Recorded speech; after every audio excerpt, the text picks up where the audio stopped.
Recording in progress.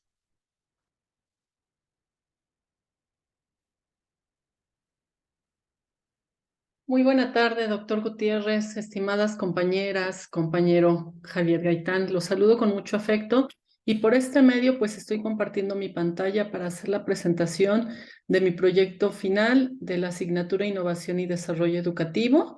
Mi nombre es Ana Luz Carvajal Bernal. Y bueno, vamos a presentar este proyecto que se llama La Innovación Educativa en México. La realidad es que ha sido muy interesante llevar esta asignatura. El documento está estructurado pues siguiendo este orden. Yo ahorita he hecho algunas modificaciones con la finalidad de poder presentarlo a ustedes, pero básicamente atiende este índice. Lo dividí pues en estos 5 apartados que hablo del análisis de los diferentes momentos de las iniciativas de innovación educativa en México y la perspectiva a futuro.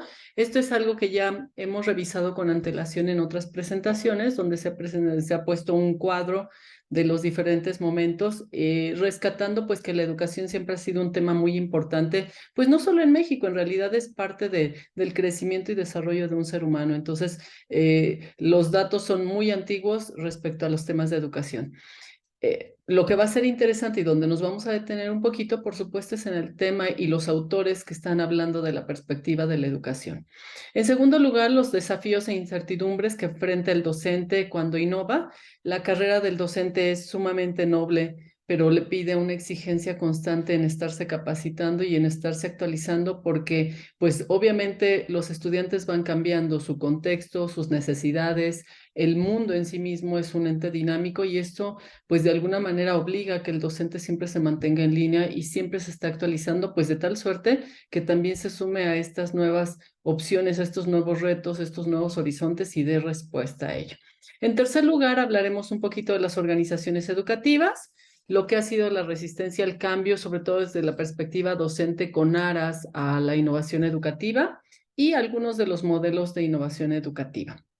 Le voy a avanzar un poquito y entender pues que México como un país del tercer mundo pues enfrenta una serie de carencias notorias en muchos de los sentidos, ¿no? 40 años se refería en tecnología, yo creo que hoy día tal vez mejoramos un poquito en cuestión de aplicar la tecnología de la pandemia para acá, sin embargo no desarrollamos tecnología, entonces todo eso pues nos mantiene de repente como al margen. Sin embargo, rescato que como país del tercer mundo cuenta con lo más valioso que es el capital humano, o sea, los estudiantes que necesitan aprender, aún en los cambios demográficos que existen hoy en el mundo, todavía podemos hablar que en nuestro país hay muchos niños, hay muchos jóvenes, adolescentes que requieren pues esta dirección y este apoyo para dar continuidad a un desarrollo académico que les permita, por supuesto, mejorar su entorno.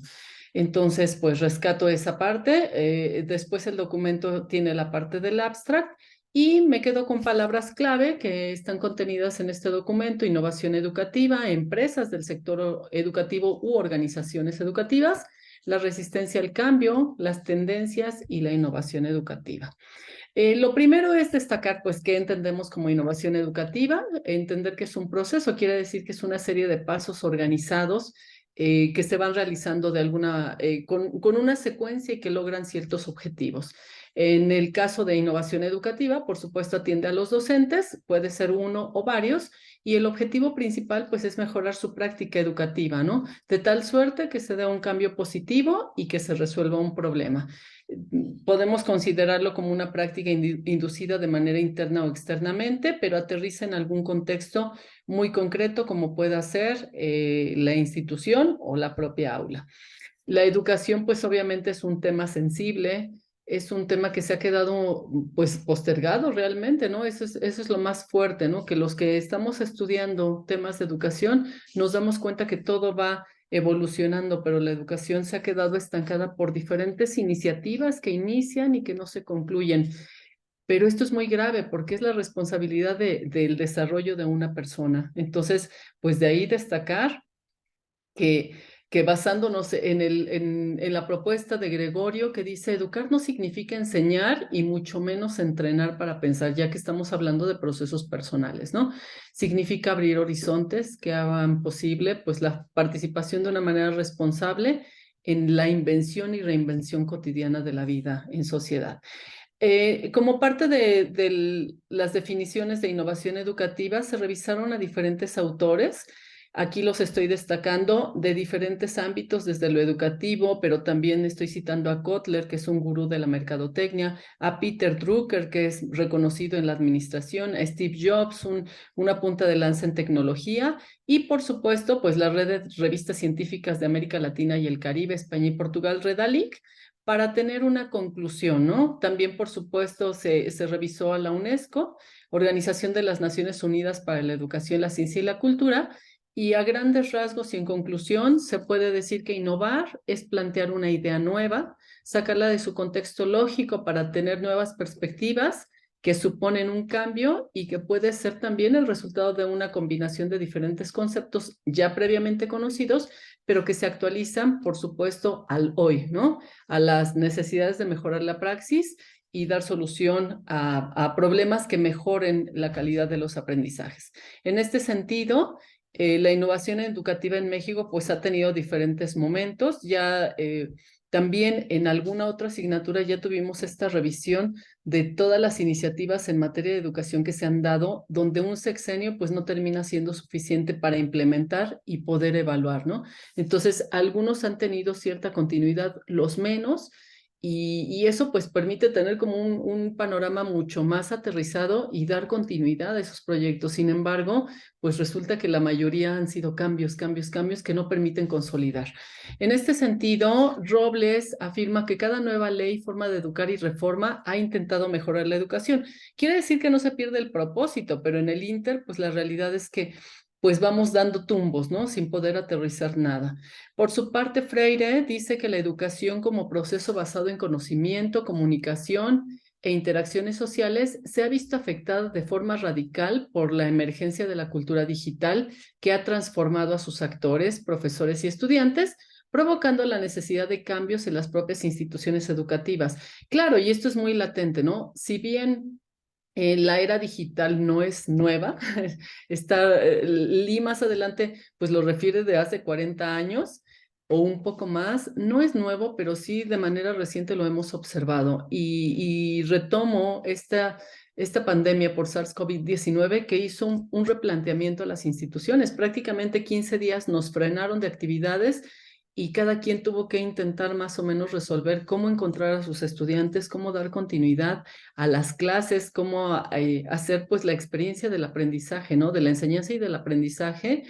Y hoy que podemos ya evidenciar el formato híbrido, donde todavía considero nos estamos asentando para dar la mejor solución, la que sea buena para todos, ¿no? Por supuesto, capitalizar lo aprendido, mantenerlo, porque al final también abonó a un mejor aprovechamiento de los recursos en muchos sentidos, ahorró tiempo, hay buenos resultados, pero también contrastó con todo el tema de la carencia, ¿no? Carencia en tecnología, carencia en infraestructura, carencia en herramientas para poder considerarla como una base que nos pudiera servir en adelante. Entonces, estos cambios, pues todavía están sucediendo. En este sentido, de acuerdo a Sánchez y Escamilla, algunas prácticas de la innovación en México son estas: tecnologías de información y comunicación, los cursos abiertos masivos en línea, los MOOC, la analítica del aprendizaje, el Big Data en la educación, este sentido de gamificación, de regresar a cómo jugamos, cómo tenemos recompensas, cómo nos volvemos a divertir en esta experiencia de la enseñanza-aprendizaje.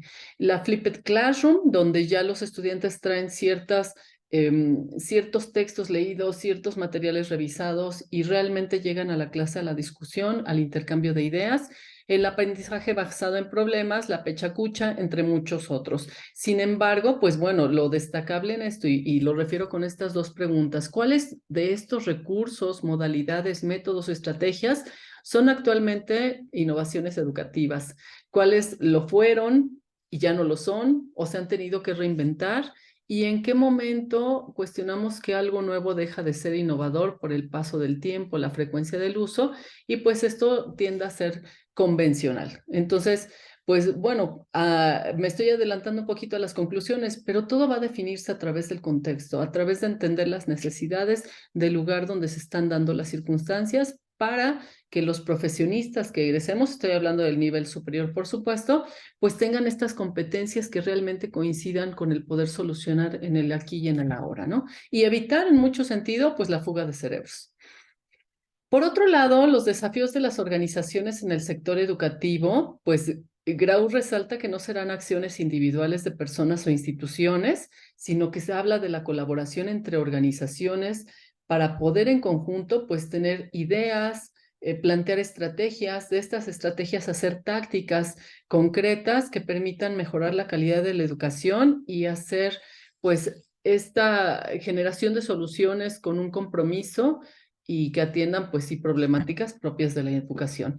Se habla de que los desafíos, pues es entender que esto es un cambio permanente, porque la educación, desafortunadamente, a diferencia de otras circunstancias como los medios de transporte, como el estilo de vida, como las formas de entretenimiento, pues la educación no ha evolucionado.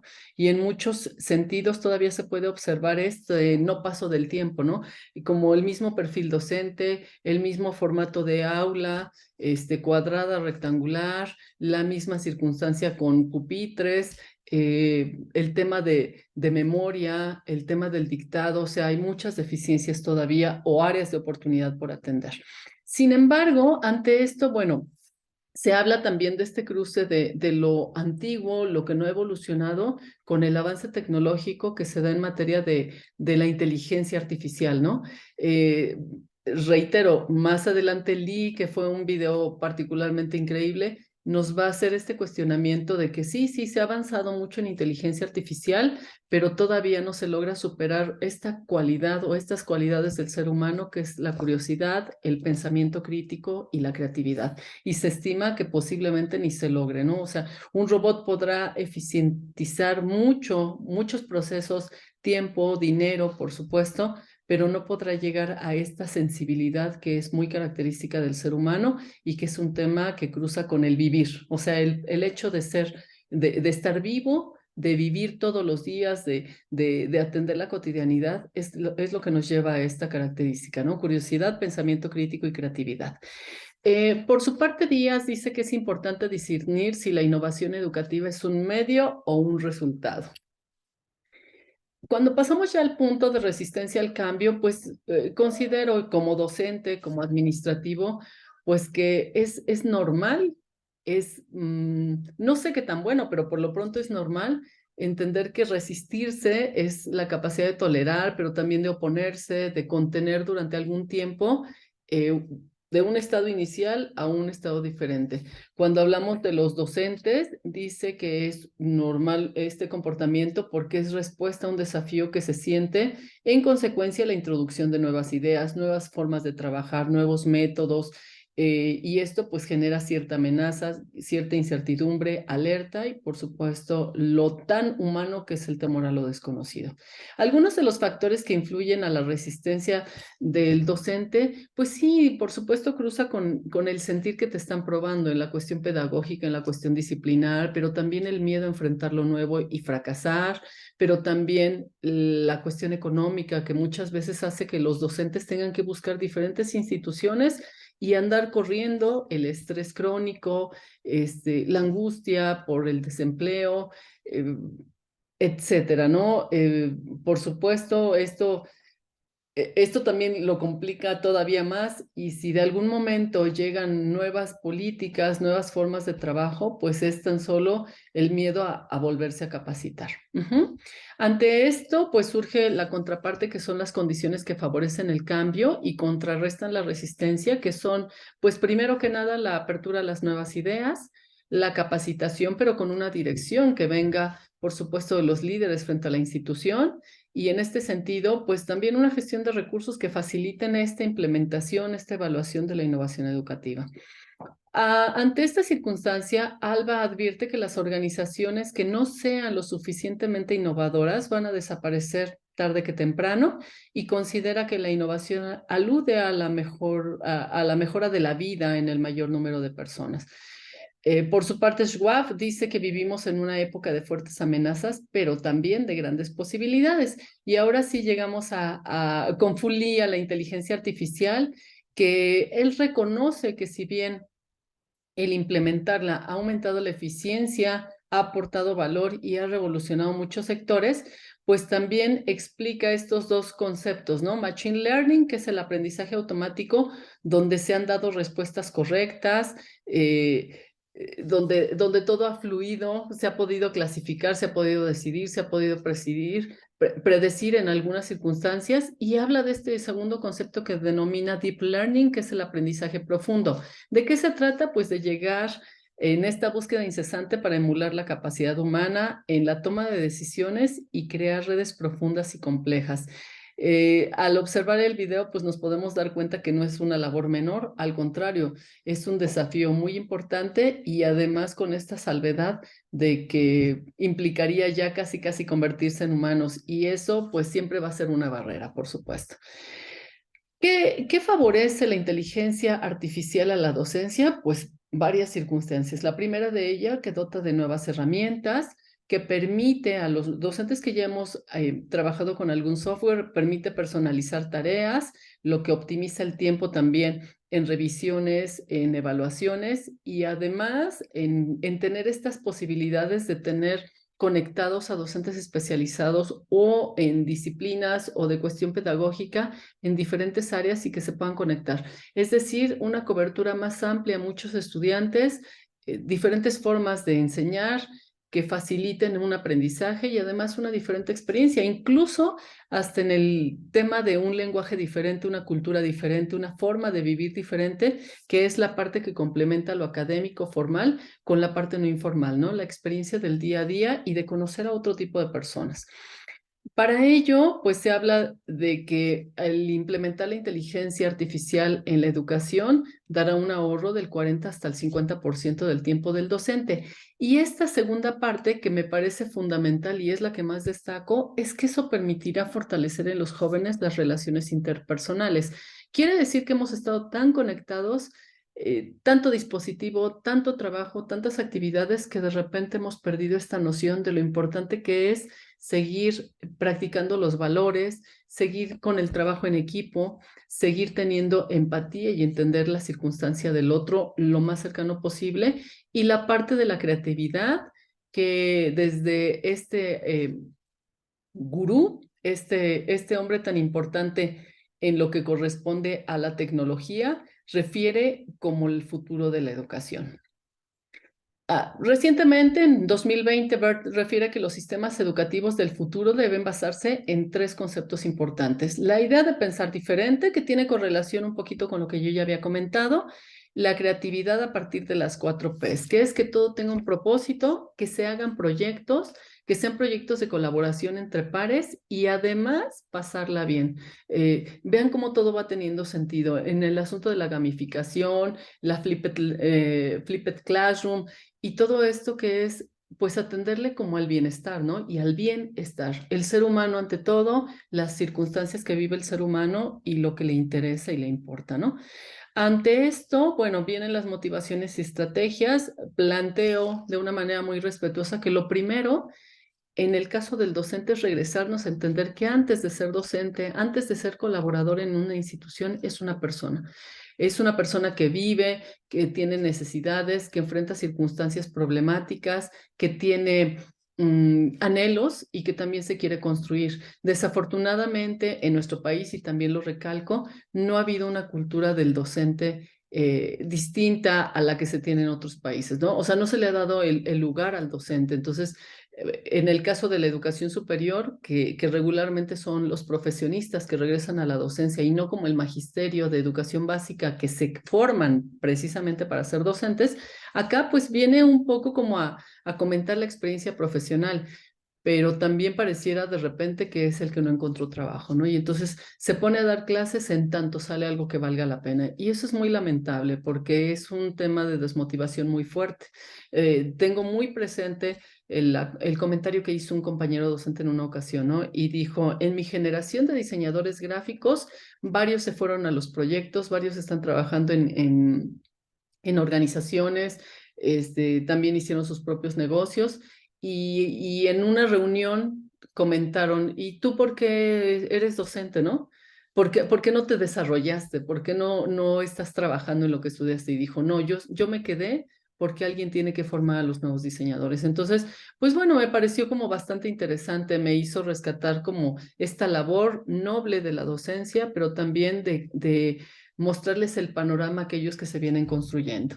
Para este tema de motivaciones y estrategias, pues no hay vuelta de hoja. Creo que todo es muy claro desde la visión administrativa, que todo parte de hacer diagnósticos, planear, calendarizar, darse el tiempo para el trabajo de academia porque se nutre con las ideas de los demás, promover la información oportuna y veraz, que se den programas de capacitación pedagógicos, disciplinares, que el docente sienta que realmente vale la pena y que son especializados a su actuar. El planteamiento de nuevos escenarios para impartir clases, esto ya se ha visto, pero como fomentarlo desde la creación de planes y programas de estudio, la apertura de iniciativas en trabajar con otras instituciones, tanto cuando se tienen asociaciones y se está afiliado, buscar estos intercambios en una clase espejo, buscar estas estancias académicas de repente en otra institución que favorezcan pues que uno tome un respiro, ¿no? Si bien continuar con la labor docente, pero también ver a nuevos alumnos, hacer cosas nuevas, respirar con un aire distinto. Bueno, y para esto hablo ya finalmente de las conclusiones, planteo algunas de ellas y dice la primera, la educación actual en México y el mundo es un desafío por los avances tecnológicos que nos rebasan y los temas pendientes en capacitación, la remuneración al docente, la vocación docente, estrategias de enseñanza-aprendizaje, los estudiantes de hoy y sus necesidades, la falta de recursos, el cruce con gobierno, las nuevas políticas educativas, el aprendizaje significativo, la innovación educativa y tantos temas que tenemos que abordar, pero que todos caen a la misma situación, ¿no? Abordarlos es una prioridad para ofrecer un servicio educativo de calidad. Como punto número 2, en conclusiones, la tecnología se seguirá desarrollando y lo importante aquí es que esté a favor de la educación. No estamos exentos al rezago. Aunque sea una prioridad la capacitación, pero debemos de tenerlo como una búsqueda comprometida. Es una responsabilidad que tenemos en el tema de formar personas, ¿no? Número 3, los alcances de la innovación educativa a partir de la inteligencia artificial son una especulación de difícil respuesta. Número 4, el concepto de innovación educativa no es empezar de cero. En términos empresariales, pues hablaríamos de una reingeniería, que es recuperar lo que se hace bien, lo que sigue siendo vigente y darle un seguimiento, ¿no? Número 5, las empresas educativas tienen la responsabilidad de que la educación sea abierta, incluyente y pertinente, que esté adecuada a su contexto. Número 6, la educación no solo es un tema de docentes y directivos, es mucho más amplia la interacción y el compromiso, porque prácticamente estamos involucrados todos como sociedad, ¿no? Al interior de una institución, alumnos, docentes, administrativos, pero en realidad nos debemos abrir y hay egresados y hay gente que necesita servicios de los profesionistas que se están egresando y hay profesionistas que requieren servicios de otros profesionistas. Entonces esto se vuelve una cadena de valor donde todos estamos involucrados. Número 7, debe darse un trato más digno al quehacer del docente y finalmente la educación del hoy es la tecnología del mañana. Cierro con estas imágenes que me parecieron fuertes, pero que de alguna manera reflejan estas búsquedas, ¿no? De las personas, esta que ya la he citado en las presentaciones anteriores del docente enchufado para tener una noción gráfica de la cantidad de cosas que está atendiendo un profesor. Y bueno, esta propuesta de compromiso del docente, compromiso de la institución, compromiso de la sociedad, que favorezcan esta apertura al cambio y por supuesto a la innovación. Y con esto pues prácticamente cierro mi participación. Les agradezco, no sé de cuánto tiempo quedó este video, yo creo que es bastante largo, pero como lo he referido con antelación, la verdad es que fue un curso que me deja muchas interrogantes, me deja mucho interés en darle continuidad, en comentar con mis compañeros, en escuchar sus posturas frente a todas estas circunstancias y en que este compromiso que estamos teniendo con el doctorado, pues nos abra posibilidades para hacer más aportación. No solamente una recopilación, no solamente el análisis, no solamente el diagnóstico, sino realmente que esto sea una punta de lanza para unas propuestas en el tema de innovación educativa. Muchas gracias, con esto cierro y agradezco mucho su atención.